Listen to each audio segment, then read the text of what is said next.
வணக்கம் தமிழா. இன்னைக்கு நம்ம பார்க்க போகிறது iQ7 ஃபோன். ஒரு வருஷத்துக்கு முன்னாடி iQ3 இந்தியாவில் லான்ச் பண்ணாங்க. ஒரு வருஷம் கழிஞ்சு இப்போ iQ7 சீரிஸ் கொண்டு வந்திருக்காங்க. இதில் iQ7 மற்றும் iQ7 லெஜெண்ட்னு 2 ஃபோன் இருக்குது. இப்போ எங்கிட்ட இருக்கிறது iQ7. இந்த ஃபோனோட அன்பாக்சிங் மற்றும் ஒரு குயிக்கான விமர்சனம் இந்த பதிவில் நம்ம பார்க்கலாம். இந்த ஃபோனோட விலை பார்த்தீங்கன்னா 32,000 ஸ்டார்ட் ஆகுது. 3 வேரியன்ட் இருக்குது, 2 கலர்ஸில் வருது, பிளாக் அண்ட் ப்ளூ. எங்கிட்ட ப்ளூ கலர் மாடல் இருக்குது. பின்பக்கம் சார் வேல்யூ போட்டிருக்காங்க, லிமிட்டுக்குள்ளே தான் இருக்குது. இது ஒரு 5G smart phone. But 5G நெட்ஒர்க்னு பார்த்தீங்கன்னா ஒரே ஒரு பேண்டு தான் லிஸ்ட் பண்ணியிருக்காங்க. ஸோ இந்தியாவில் ஃபியூச்சரில் 5G நெட்ஒர்க் வரும்போது இந்த பேண்ட் சப்போர்ட் பண்ணுமாங்கிறது இப்போதைக்கு நம்ம சொல்ல முடியாது. அந்த டைமில் மேபி மற்ற பேண்ட் அன்லாக் பண்ணலாம், பண்ணாமலும் இருக்கலாம். ஸோ இப்போதைக்கு அதை பற்றி நம்ம ஒன்றும் சொல்ல முடியாது. இப்போதைக்கு பார்த்தீங்கன்னா இதில் ஒரே ஒரு பேண்டு தான் போட்டிருக்காங்க. பாக்ஸுக்குள்ளே iQ7 ஃபோன் இருக்குது. Soft back case, 66 watts charger, type C cable, SIM ejector pin, சில மேனுவல்ஸ் இருக்குது. பின்பக்கம் பார்த்தீங்கன்னா glass body, anti glare matte ஃபினிஷில் பண்ணியிருக்காங்க. ஃபினிஷ் குவாலிட்டி நல்லா இருக்குது. சைட்ஸில் aluminium metal frame, 8.4 mm thickness, 196 grams weight distribution நல்லா பண்ணியிருக்காங்க. ஹெவியாக தெரியல யூஸ் பண்ணும்போது. பின்பக்கம் சைட்ஸ் கவர்டாக இருக்கிறதுனால கையில் யூஸ் பண்ணுறதுக்கு நல்லா இருக்குது. கேமரா மாடியூலில் 3 கேமரா இருக்குது, IQ பிராண்டிங்கும் இருக்குது. மெட்டல் ஃப்ரேம் ஃபினிஷ் நல்லா இருக்குது. மேலே இப்படி ஒரு டிசைன் தந்திருக்காங்க. நாய்ஸ் கேன்சலிங் மைக் இருக்குது.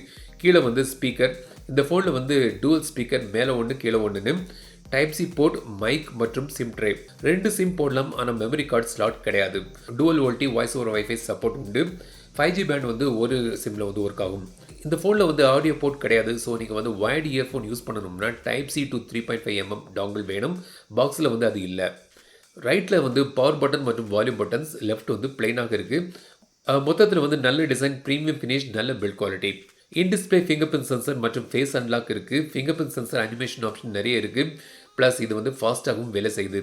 உங்களுக்கு இந்த in display finger print sensor பிடிக்குமா, சைடு மவுண்டட் சென்சர் இஷ்டமானு கமெண்ட்ஸில் சொல்லுங்கள். அவுட் ஆஃப் த பாக்ஸ் ஒரு 20.54 GB சிஸ்டம் மற்றும் ப்ரீ இன்ஸ்டால் ஆப்ஸுக்கு யூஸ் ஆகுது.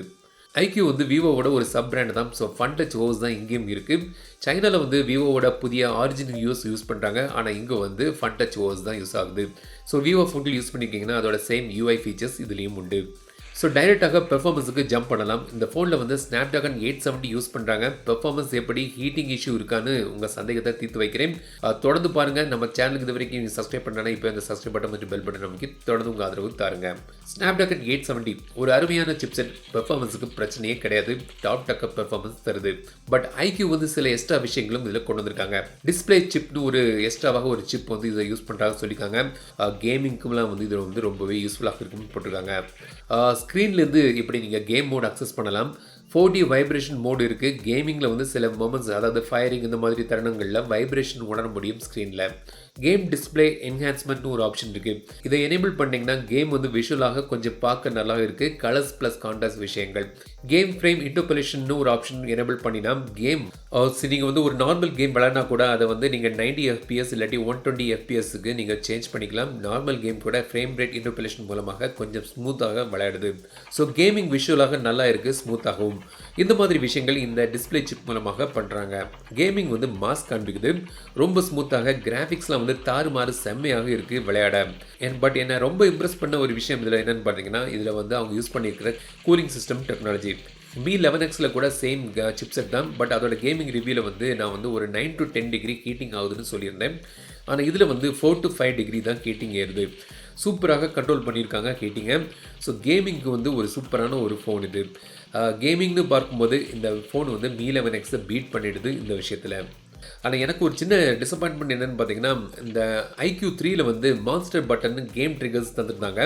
பட் அது மிஸ்ஸிங். இங்கே டிஸ்பிளே ட்ரிகர்னு ஒரு ஆப்ஷன் இருக்கிறதா சொல்லியிருக்காங்க. பட் தேடி பார்த்தேன், அதை காணும். சைனாவில் இருக்கும் போல். பட் இந்த ஆப்ஷன் இந்த ஃபோன்ஸில் இந்தியன் வேரியண்ட்டில் காணும். பட் 30,000க்கு ஒரு பெஸ்ட் கேமிங் ஃபோன் இப்போதைக்கு இந்த ஃபோன் தான். ஸோ iQ3 கேமிங்க்கு தாறுமாறு தக்காளி சோறு. கேமிங் வெறியர்களுக்கு இது சூப்பரான ஒரு ஃபோன். டூவல் ஸ்பீக்கர்ஸ் இருக்குது. ஆடியோ குவாலிட்டியும் நல்லா இருக்குது. 6.62 inch AMOLED display, Full HD Plus resolution, 120 Hz refresh rate, HDR10 support இருக்கு. 1300 nits brightness, screen bright ஆக இருக்கு. ப்ளஸ் நல்ல டீடைலிங், கான்ட்ராஸ்ட் எல்லாமே இருக்கு. பட் டிஸ்பிளேக்கு எந்த ஒரு ப்ரொடெக்டிவ் கிளாஸ் கிடையாது. அதான் ஸ்க்ரீன் கார்டு போட்டே டிஸ்பிளே வருது. ஸ்க்ரீன் ரிஃப்ரெஷ் ரேட் டிஃபால்ட்டாக ஸ்மார்ட் ஸ்விட்ச்னு ஒரு ஆப்ஷனில் இருக்குது. ஸோ தேவைக்கு ஏற்ப ரிஃப்ரெஷ் ரேட் அடாப்ட் பண்ணிக்கும். ப்ளஸ் 120 Hz ஃபிக்ஸட் இல்லாட்டி 60 Hz ஃபிக்ஸட்னு சேஞ்ச் பண்ணிக்கலாம். ஆல்வேஸ் ஆன் டிஸ்ப்ளே இருக்குது. அதில் வந்து பல கிளாக் ஃபேஸ் ஆப்ஷனும் இருக்குது. எஃப்எம் ரேடியோ இல்லை, என்எஃப்சி இருக்குது, கால் ரெக்கார்டிங் ஆப்ஷன் உண்டு, தேவையான எல்லா சென்சர்ஸும் உண்டு. கேமராவுக்கு வருவோம். பின்பக்கம் வந்து 48 மெகா பிக்சல் மெயின் கேமரா, சோனியோட IMX 598 sensor, OAS optical image stabilisation உண்டு. 13 mega pixel wide angle camera, அது வந்து ஒரு மேக்ரோ சென்சராகவும் வேலை செய்யுது. 2.5 சென்டிமீட்டர் வரைக்கும் ப்ளஸ் ஒரு mono black and white sensor தந்திருக்காங்க. 4K வந்து மேக்ஸிமம் வீடியோ எடுக்கலாம். OAS இருக்கிறதுனால ஸ்டாண்டர்ட் ஸ்டெபிலைசேஷன் 4K வீடியோலையும் ஒர்க் ஆகுது. 1080pல வந்து அல்ட்ரா ஸ்டெபிலைசேஷன் ஆப்ஷன் உண்டு. ஸ்டெபிலைஸ்ட் வீடியோஸ் நல்லா வருது. கேமரா ஃபோட்டோஸ்னு பார்த்தீங்கன்னா Mi 11X ஃபோட்டோஸ் வந்து இதை விட கொஞ்சம் பெட்டராக இருக்கிறதாக எனக்கு தோணுது. ஒரு கம்பேரிசன் வீடியோ போடுறேன்.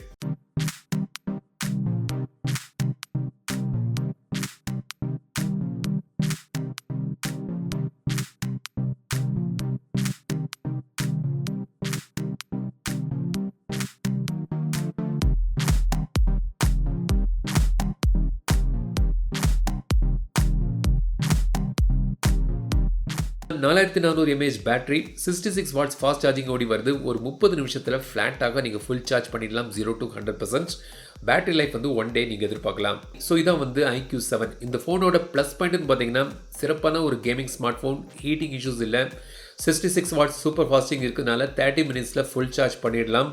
நல்ல ஒரு டிஸ்பிளே, வீடியோ ஸ்டெபிலைசேஷன் நல்லா இருக்குது, ப்ரீமியமான நல்ல ஒரு பில்ட் குவாலிட்டி. மைனஸ் பாயிண்ட் பார்த்தீங்கன்னா 3.5 mm ஆடியோ போர்ட் இல்லை, மைக்ரோ SD கார்டு ஆப்ஷன் இல்லை, கேமரா வந்து ஃபோட்டோஸுக்கு இன்னும் பெட்டராக தந்திருக்கலாம். ஸோ இதான் வந்து iQ7. இந்த ஃபோனை பற்றி உங்களோட கருத்துக்கள் என்னன்னு கமெண்ட்ஸ் சொல்லுங்கள். இந்த வீடியோ உங்களுக்கு பிடிச்சிருந்தால் லைக் பண்ணுங்க, ஷேர் பண்ணுங்கள், மறக்காம டெக் தமிழா சேனலுக்கு சப்ஸ்கிரைப் பண்ணுங்க. மீண்டும் அடுத்த வீடியோ சந்திக்கும் வரை உங்கள் விடை பெறுதல் லட்சுமாஜன். தமிழில் பேசு, டெக் தமிழா பாரு.